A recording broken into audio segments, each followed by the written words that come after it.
वेलीला किती मोठा भोपळा आलाय. एक 2 इंचाचा. मस्त कारली पण आलेत छान. आज कारले भोपळे भरपूर आले. फ्रेश कारली, फ्रेश ताज्या भाज्या मिळतात. ते तुम्हीही तुमच्या शेताच्या कडेने असं काडी लावून, आता आमचं कंपाऊंड आहे म्हणून आम्ही कंपाऊंडवर टाकलंय, पण तुम्ही असं काडी लावून पण म्हणजे 1-2 अशा काड्या उभं करून पण अशा वेली भाज्या लावू शकता. बघा मस्त.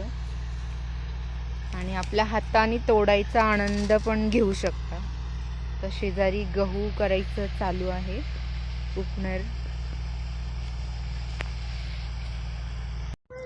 एवढं काही फ्रेश भाज्या आपल्याला मिळाल्यात आणि हे सुंदर फूल दिसले मस्त.